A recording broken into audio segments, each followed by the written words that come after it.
예, 오늘은 요셉의 이야기를 통해서 우리가 깊이 있는 말씀을 나누면서 은혜를 나누도록 하겠습니다. 우리가 잘 아다시피 창세기에 등장한 요셉은 아버지 야곱이 가장 사랑했던 아내 라헬에게서 난 아들입니다. 첫째 아들입니다. 위로는 배달한 형님들이 10명이나 있었습니다. 그래서 순수로 따지면 11번째 아들로 태어났습니다. 그는 요셉은 아버지의 사랑을 그래도 한 몸에 받으면서 유년기를 보내었던 것 같습니다. 동시에 아버지의 이 지나친 편애 때문에 오히려 그들의 형들의 미움은 마음껏도 받았습니다. 그러던 어느 날 요셉이 꿈을 꾸게 됩니다. 아버지, 어머니, 형님들이 모두 엎드려 자기에게 절하는 그런 꿈이었습니다. 그 꿈을 가족들에게 말하게 되자 형님들의 마음이 그야말로 극에 달하게 되었습니다. 그런 중 하루는 아버지의 신문으로 요셉이 형들의 안부를 알기 위해 먼 길을 떠나게 하였습니다. 형들이 양떼를 치고 있다는 세겜이라는 것에 도착했지만 찾지를 못하고 거기서 30km 더 떨어져 있는 도단까지 가서 형들을 찾아갔습니다.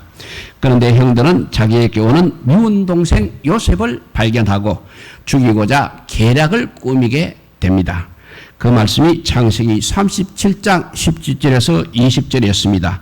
대략 읽어보면 꿈꾸는 자가 오른도다. 자, 그를 죽여 한 구덩이에 던지고 우리가 말하기를 악한 짐승이 그를 잡아 먹었다 하자 그의 꿈이 어떻게 되는지를 우리가 볼 것이니라 했습니다. 요셉은 결국 형님들에 의해서 은 20의 상인들에게 팔려가는 신세가 되었습니다. 거기서 또 다시 팔려 애굽의 시대장인 보디발의 집에 종이 되었습니다. 17살 정도에 팔려서 10년이란 세월을 이렇게 종으로 살아왔습니다. 타국에서 혼자 힘들고 외로운 시간들을 보내었습니다. 그렇지만 결코 그는 혼자가 아니었습니다. 하나님께서 항상 그와 함께 하셨습니다. 그의 하는 모든 일들을 그래서 우리 하나님께서 형통하게 해 주셨습니다.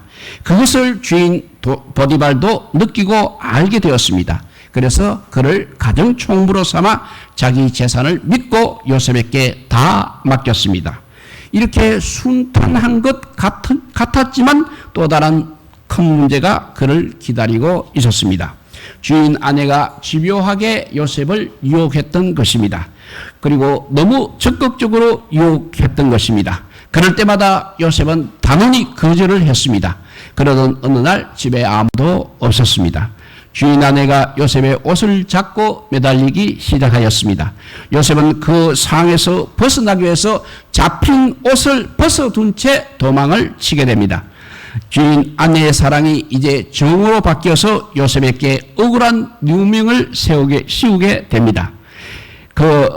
주인 아내의 남편이 돌아오자 요셉이 자기를 급간하고자 들어왔다가 자신이 소리를 지르니까 옷을 벗어둔 채 도망갔다고 증거물로 요셉의 옷을 보여주었습니다.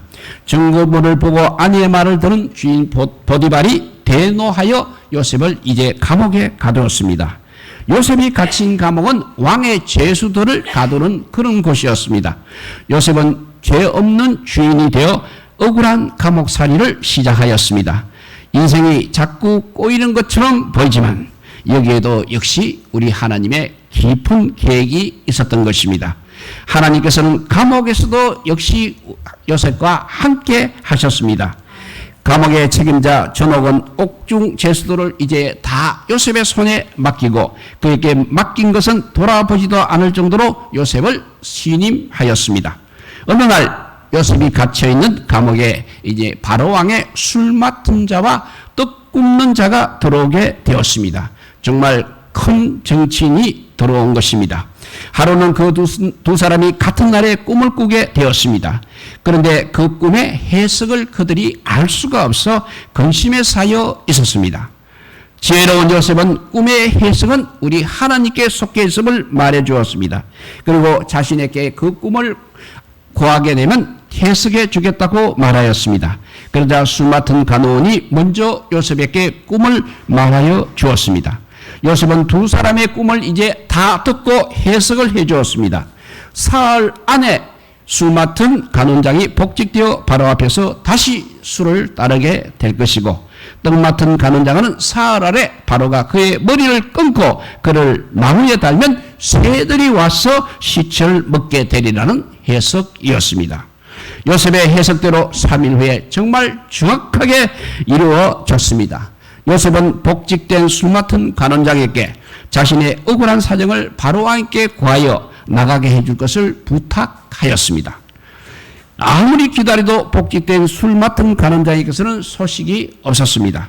2년 정도의 시간이 이제 흘러갔습니다. 이번에는 애굽왕 바로가 또 꿈을 꾸게 되었습니다.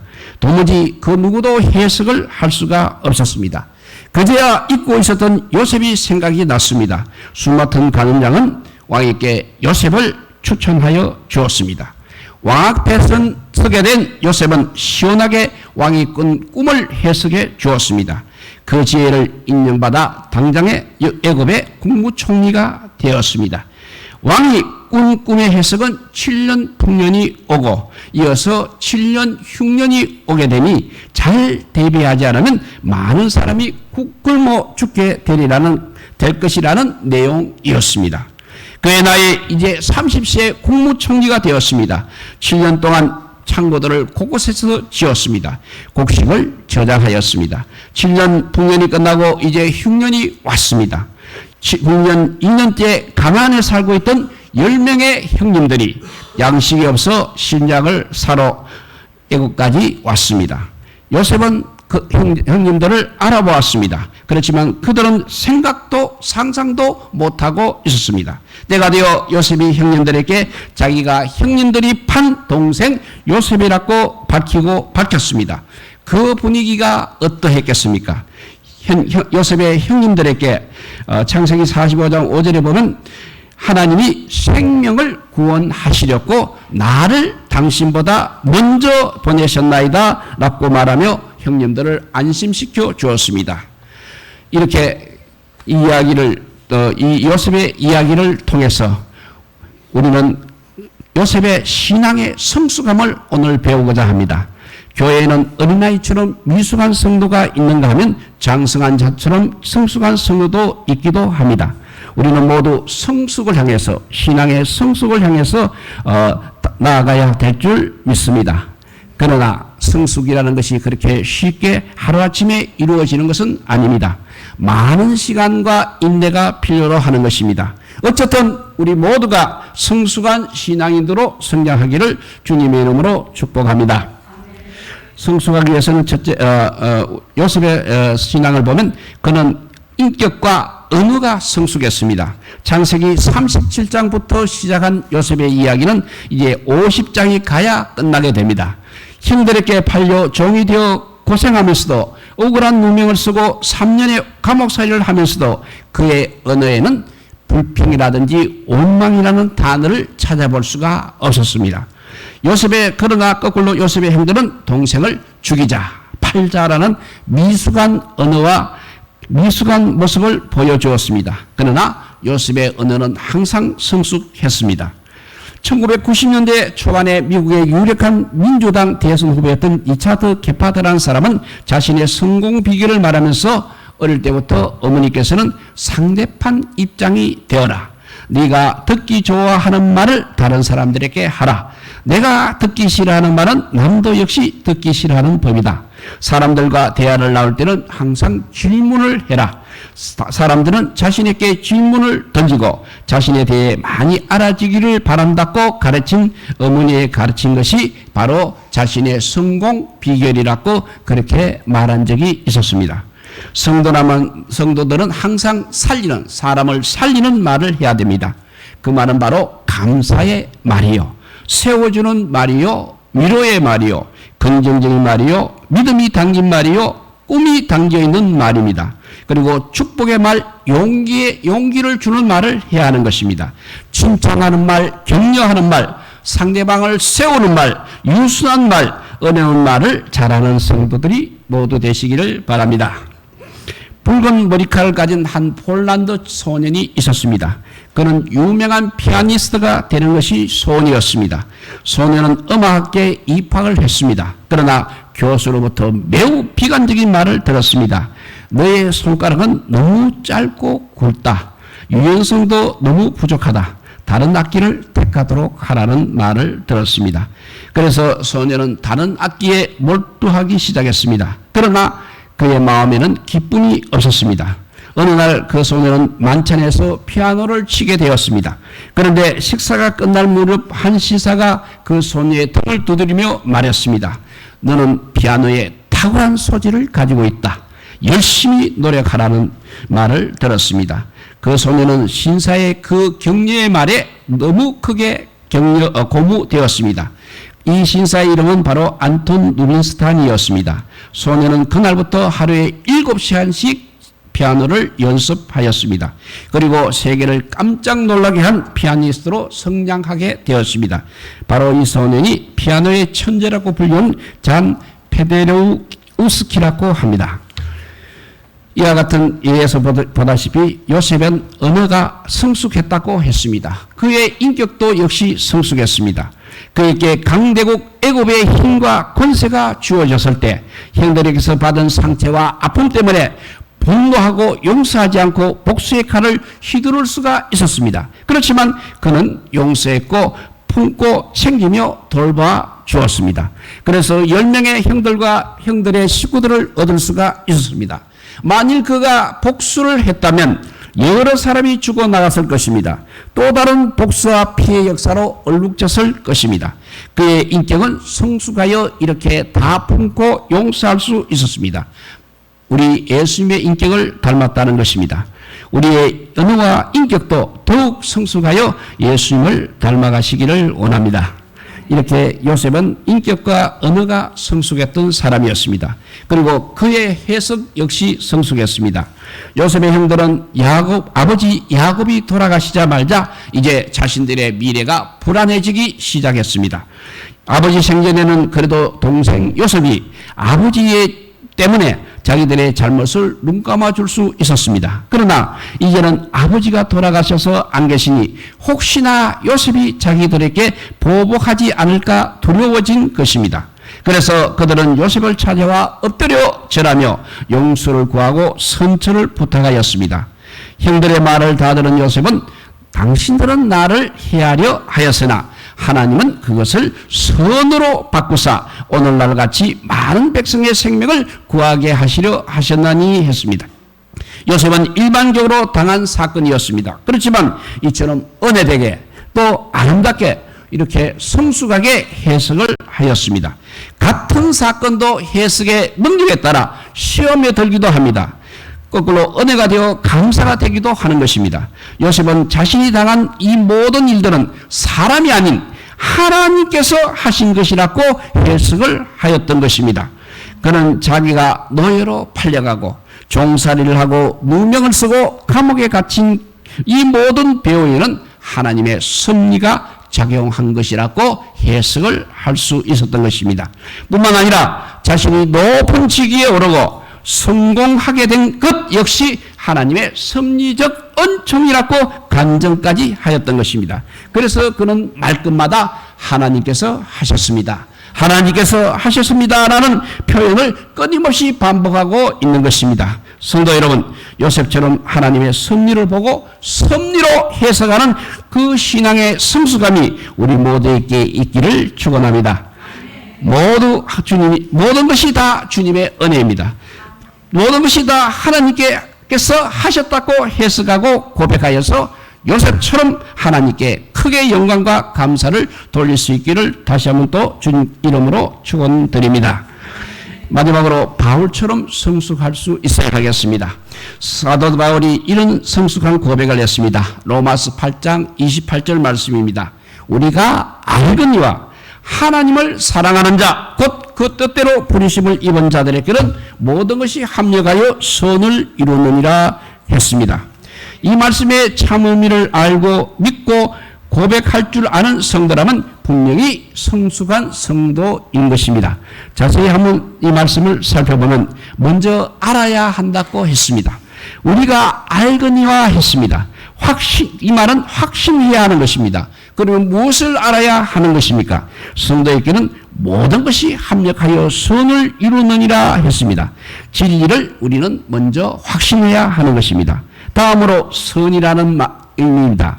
선이라는 의미입니다. 이 선이라는 뜻은 창조하신 후에 하나님이 보시기에 좋았더라, 이 말씀과 바로 같은 뜻이 되는 것입니다. 모든 것이 합력하여 하나님 보시기에 좋게 되었다는 말씀입니다. 하나님께서 기뻐하시는 결과가 되었다는 말씀인 것입니다.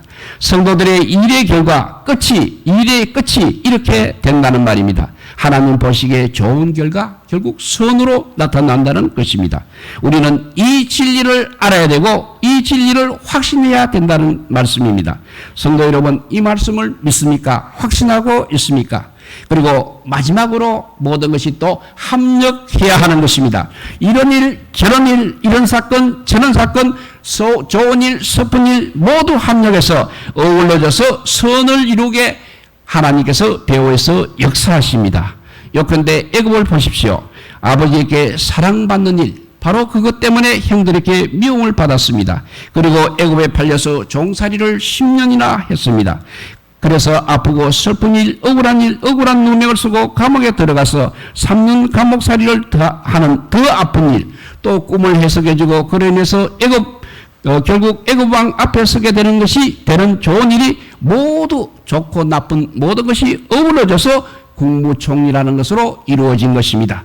왕을 곁에서 보호하는 시대장 보디발의 집으로 팔려가지 않았더라면, 억울하게 정치범이 들어오는 감옥에 들어가지 않았더라면, 거기서 술 맡은 가난장을 만나지 않았더라면 어떻게 바로왕 앞에 서게 되었겠습니까?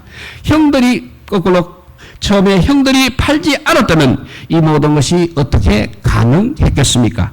그렇다고 형들이 보디발의 아내가 결코 잘한 것이라는 것은 아닙니다. 요셉의 고백처럼 당신들은 나를 해하려 하였으나 우리 하나님께서 그것을 선으로 바꾸셨습니다 라고 했습니다. 동생들을 해하려는 것은 분명히 잘못된 것입니다. 억울하게 감옥살이를 시킨 보디발의 주인의 아내 또한 크게 잘못된 것 확실합니다. 그러나 그것을 우리 하나님께서 선으로 바꾸신 것입니다. 나쁘고 잘못된 것을 선하게 사용하신 것입니다. 선용하셨다는 말씀이 되겠습니다. 지금도 우리의 잘못과 우리의 실수까지도 우리 하나님께서는 선용하셔서 하나님 보시기에 좋게 선되게 만드신 것입니다. 요셉은 이 깊은 진리를 깨닫고 사도 바울처럼 고백할 수 있었다는 것입니다. 성도 여러분, 요셉처럼 우리의 인격과 언어가 성숙되고 사건과 문제, 일의 해석을 은혜되게 그리고 감사되게 하는 성숙함이 우리의 일의 결과를 하나님께서 나셔서 하나님 보시기에 좋게 되도록 또 선이 되게 역사하신다는 진리를 확신하여 흔들림 없는 신앙의 성숙함이 우리 모두에게 있으시기를 우리 주님의 이름으로 축복드립니다. 기도하겠습니다. 사랑의 하나님, 감사합니다. 세상에는 악으로 가득 차 있는 것 같습니다. 그럼에도 불구하고 하나님께서 용인하시는 이유는 이 모든 악과 선이 다 아울러서 마지막에 하나님의 섭리대로 선으로 바꾸어 주시는 그 하나님의 우리가 믿고 아버지와 따르게 하여 주시옵소서. 그냥 악한 것 때문에 이리 피하고 선한 것 때문에 기뻐하고 이렇게 순간순간 변하는 것이 아니라 끝까지 주님께서 우리를 선용하신다는 믿음 가지고 요셉처럼 살아가는 우리 모두가 되게 하여 주시기를 간절히 빌고 원하올 때 우리 구주 예수 그리스도 이름으로 기도드리옵나이다. 아멘.